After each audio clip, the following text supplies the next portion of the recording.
Magandang araw po sa inyong lahat mga kababayan at welcome back dito po sa PNR. At ito nga mga kababayan, mabubunyag na lahat, may bumaliktad na. Umamin na, magugulat ka dito, na bulabog House Speaker nahuli. Nako, nakarma mga kababayan. Patungkol po riyan ang ating alamin at bibigyan ng komento. Mula po ito kay Banat Kapanig TV. Nasa description po ang full video nito. Subscribe na po kayo, no? Sa mga hindi pa po nakapag-subscribe, subscribe na po kayo. Maraming salamat po. At ito na nga, sabay-sabay po natin pakinggan, panoorin at bigyan ng komento ang video ito. Ito na po. Ito ang breaking news ngayon. Viral ngayon sa mundo ng social media. Talagang huwag tayong maglulukuhan. Kayo-kayo ang nagpapahirap sa taong bayan. Ito ang sigaw ng maraming taong bayan na ang nabalitaan nila ang tanging sandigan nila para sa kanilang pangkalusugan ay zero budget sa susunod na taon. At tila nga ba sangkot di o mano dito ang Department of Finance at Tingog Party List, pati na ang kontrobersyal na speaker na kahit nasa batas na hindi pwedeng galawin ng gobyerno ang pundong pangkalusugan ng bansa. Tila nga ba di sinusunod ang batas ng Pilipinas Buhaya na talaga mga nasa gobyerno na humahawak ng budget ng Pilipinas. At tila tama na naman si Vice President Sara Duterte sa mga sinasabi nito noon na 2 tao lang talaga ang may hawak ng pera ng bansa, na kahit Senado ay naging sunod-sunuran na nga ba sa Kongreso. At hindi sagot ang pag-zero budget ng PhilHealth para parusahan ang namamahala. Bakit hindi direktang parusahan ang namamahala? Sinong magbabayad ng subsidy ng gobyerno? Mamamayan? Ating panoorin sa bidyong ito kung ano. So yan mga kababayan, ano po ang inyong masasabi dun sa sinabing sunod-sunuran na yung Senado sa Kamara? Diba? Parang ganun po talaga nangyayari, no? Parang mas makapangyarihan pa sa presidente ang House Speaker natin ngayon, di ba? Lahat napapasunod eh. Parang una ayaw nila, pero ngayon in a blink, no? Parang nabagong lahat. Okay na sila sa budget ng AKAP. At kinuha pa or tinanggal zero budget yung PhilHealth subsidy. Nako talaga. Totoo. Pero bago tayo magpatuloy mga kapanig, kung bago ka pa lamang sa aming channel, yan, ay huwag kalimutang subscribe na po kayo. At i-click ang notification bell para mas maging updated ka pa lalo sa lahat pa ng mga bagong videos na i-upload namin. At yun na nga mga kapanig, matapos ang controversial na kinasasanggutan ng Department of Finance Secretary na si Ralph Recto, matapos ang tila pag-alis di umano ng bilyong pesong pondo sa ahensya ng PhilHealth. Tila sangkot di umano ang isa sa mga pinaka-controversial na tao na si House Speaker Martin Romualdez, na tila di umano'y may control sa budget ng House of Representatives. Ito ang isiniwalat at matapang na ibinulgar ng former Undersecretary ng Department of Finance na si Shelo Magno, kung saan tila pinaninindigan na talagang ng mga nakakasuka ang mga di umano'y pagnanakaw ng ilang mga nasa gobyerno sa pundo ng taong bayan. Isiniwalat mismo ng former Undersecretary na Department of Finance at tila mismanagement at mahigit sa 30 billion pesong pondo ng PhilHealth ang nakuha na ng nasabing ahensya, at posibleng madagdagan pa daw ito matapos Bicameral Committee ng Kongreso. Ang isa pa, isiniwalat ni Shelo Magno ay ang tila dagdag pondo ng House of Representatives na mahigit kumulang 12.5 billion pesos. At ang may hawak lang ng budget nito ay walang iba kundi ang asawa ni House Speaker Martin Romualdez, na walang iba kundi ang Tingog Party List Representative Yeda Romualdez. So yan mga kababayan, garapalan na talaga to mga kababayan, no? Kasi biruin mo, mag-asawa. Parang mag-asawa lang yung may hawak, no? Bukod sa mag-asawa, sinasabi ni Vice President na dalawa, si Ko, no? At itong si Romualdez ang may hawak. Pero ngayon parang expanded na. Parang ano na to, family business na po nila itong budget natin. Biruin mo, asawa ni Speaker Romualdez, ganyan din, no? Mga ano talaga mga gahaman talaga sa pera mga kababayan. Ano, sa tingin nyo, dapat kasi, nako, mag-asawa to. tiba-tiba ito mga kababayan. Yung mga anak nito, siguro ko, mabubuhay na, no? Ng 100 times sa kanilang kayamanan. Kahit paulit-ulit pa silang mabuhay, siguro hindi na mauubos ang mga pera ng mga ito.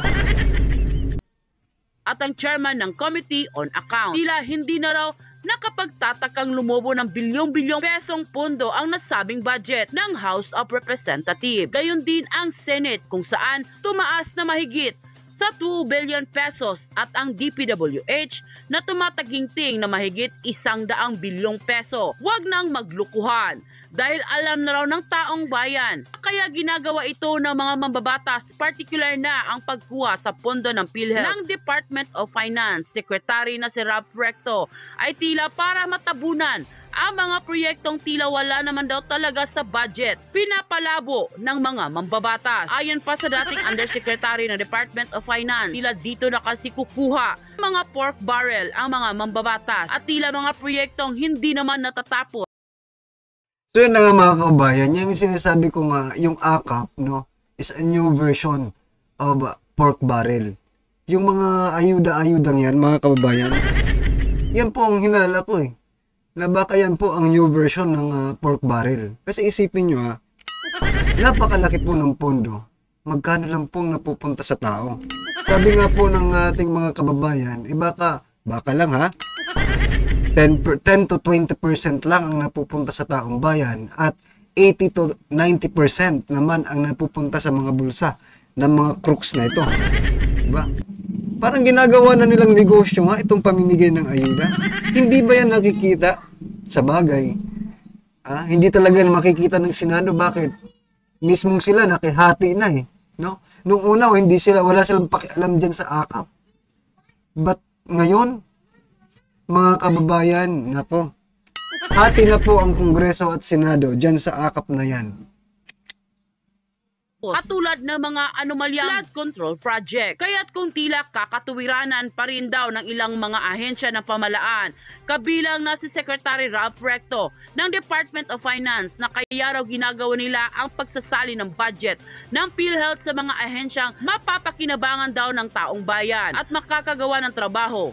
Huwag nilyong lukuhin ang mga Pilipino dahil alam na ng taong bayan na kapag sila ay ginagago ng mga politiko. Ayon pa sa detalye ng balita na isinawalat mismo ng dating Undersecretary ng Department of Finance na kung saan tila kaya pala gano'n na lamang kadaling lumobo ang budget ng House of Representatives at ang ilang pang-ahensya ng pamalaan dahil tila hawak daw ito ng asawa ni Martin Romualdez na si Tingog Party List Representative na si Yeda Romualdez at ang Community Chairman ng Committee on Accounts. Ayon pa nga kay Shelo Magno, kung hindi magbabayad ng subsidiya ang gobyerno, bakit pa magbabayad ang taong bayan ng kontribusyon? Tila ginagawa rang bobo ang taong bayan. Correct, mga kababayan, no? Kung ang gobyerno natin hindi magbibigay ng kanilang subsidy sa PhilHealth, bakit tayo, mga ordinaryong Pilipino, tayo ang magbabayad, no? Para dyan. Na kung saan, pag lumaki na, kukunin lang din naman nila. Parang mga kababayan, parang ginigisa po nila, no? Ang bawat isang Pilipino na nagbabayad ng PhilHealth or nagko-contribute dyan sa PhilHealth sa sarili nilang mantika. Gano'n naman talaga Diba? Gano'n pong lumalabas. No?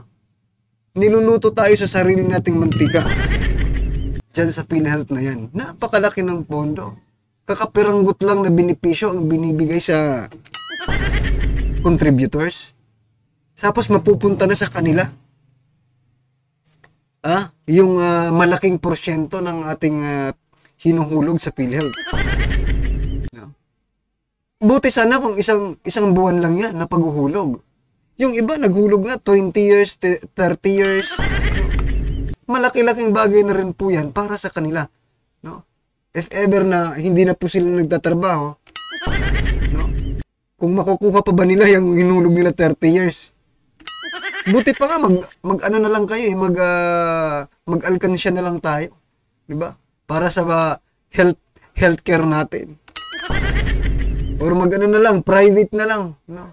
Yung mga health insurance. mas sigurado pang pakikinabangan. Mas malaki pa ang makukuha ng pamilya mo. Diba? Kung sakali lang naman, papunta naman tayo lahat doon. Diba? Ang problema lang dito, no? Sila mismo. Imbis na tulungan tayo, no? Tulungan tayo na maiangat sana yung buhay natin through this PhilHealth na hindi na tayo maghihirap. No? May tutulong sa atin pagdating ng araw. Wala ganun rin. Ito pa nakaka-bad trip mga kababayan. Sana maiintindihan sana natin kung kukunin po nila yung pondo ng PhilHealth. Kung meron pong nangyaring sakuna, pandemic, or something na hindi ka kanais-nais sa ating bansa, di ba? Pero wala naman po. Sa panahon po ni former President Duterte, walang ginalaw dyan. Di ba? Bakit ngayon? Wala naman tayong kinakaharap na ano. Ang ano lang natin ngayon ay inflation. Na dapat doon po sila nakatutok itong mga hinayutak na ito. Di ba? Doon sa problema natin sa inflation. Hindi nakatutok po sila sa pangangamkam. Pangangamkam ng iba't ibang pondo ng ating bansa. Grabe to. Basta pera ang pinag-uusapan ngayong administrasyong ito, no? Mabilis pa sa alas 4, dilat na ang mga tonggristang ito. At harap-harapan ang pangungurakot ng Senado at Kongreso. Nang lumabas nga ang balitang ito ay umani agad ng samut-saring komento mula sa marami sa ating mga kababayan na kung saan ay marami nga sa kanila ngayon ang hindi napigilan ng kanilang sarili na maglabas ng kani-kanilang hinaingat komento sa mundo ng social media. At ayon pa sa kanila, sa bagong Pilipinas, ubos ang pera. Asinsoy wala sa bayan, kundi sa may hawak ng kaban. Kung tuta sa kanya, mamantikain ka. Pati permits at jet, silang tubay, mansyon at yate. Wow, ang sarap ng buhay. Correct na correct yan. Sa bagong Pilipinas na ang masay walang nakinabang. Tama. Dagdagan ang budget ng DPWH. Nako po. Dahil dyan babalik ang mga senador. Dahil dyan babalik sa mga senador at congressman ang pera through kickback. So, yan mga kababayan, tinaasan po nila or ang budget po ngayon ng DPWH ay nasa 1.113 trillion. No? Samantalang yung Department of Education, binawasan po nila ng 12 billion. Yung subsidy po ng PhilHealth, 0. Nandun po nakalagay, kung hindi sa ayuda, dito po sa DPWH. Anong akala nyo sa mga tao? Hindi nag-iisip? No? Kapag kasi nilagay nyo dyan sa DPWH ang malaking pondo na wala naman pong nakikitang proyekto, hindi ba magdududa ang taong bayan? Saan nyo nilagay yun? Saan nyo dinala yung 1.113 trillion? Diba? Nasaan na po yung pondo ng 5,500 flood control project na tapos na? Diba? Hindi nyo ba naiisip na iniisip yan ng taong bayan? No? Oh.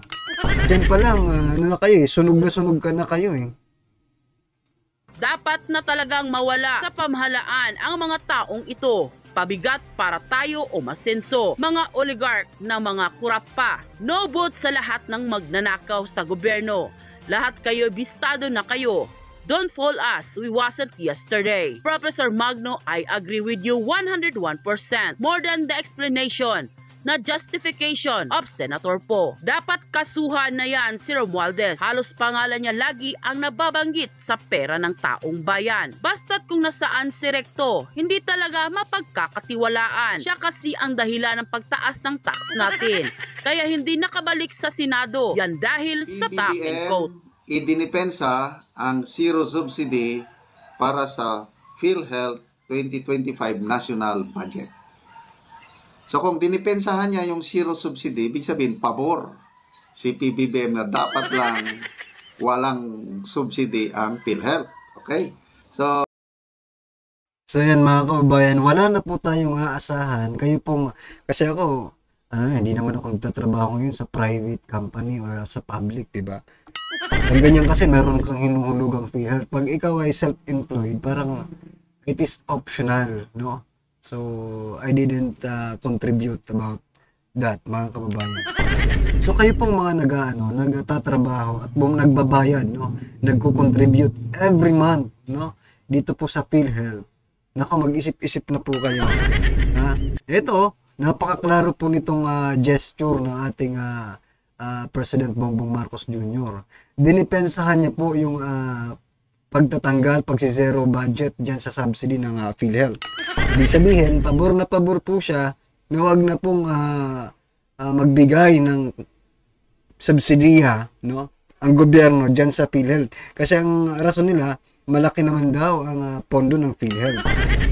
Ngayon, ang tanong, kaninong pera yan? No? Galing ba yan sa gobyerno? Na pera? Kung hindi galing sa gobyerno, di ba? Bakit nyo inaangkin?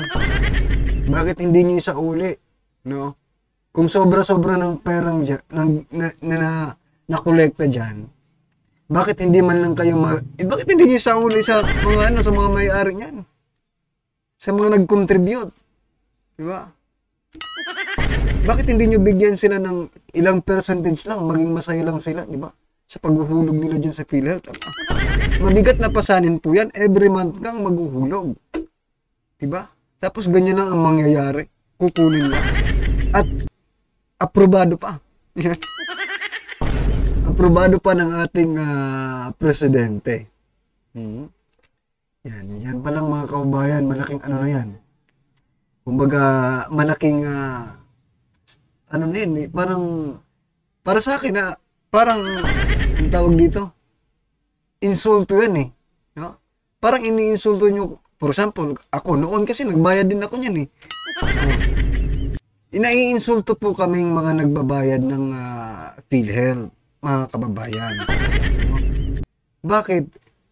Pinaghirapan namin yan, dugot pawis, no? Ang puhunan dyan. Tapos, ganun lang kadali makukuha, ganun lang kadali mawawala. Kasi hindi na po yan maibabalik eh. Diba? Yung perang yan, once na napunta na po dun sa, sa gobyerno, sa National Treasury, hindi na po yan maibabalik sa dati. Diba? Kasi gagamitin na po yan doon sa mga programa kung saan nila gagamitin. O baka, mapunta lang yan doon sa iilang bulsa ng mga crooks. Diba? Edi nawala ng parambula. Well, anyway, ano po ang inyong reaksyon, opinion patungkol po sa video ito mga kababayan, i-comment lang po sa baba. Para at least alam po natin mga kababayan ang inyong opinion. Maraming salamat po.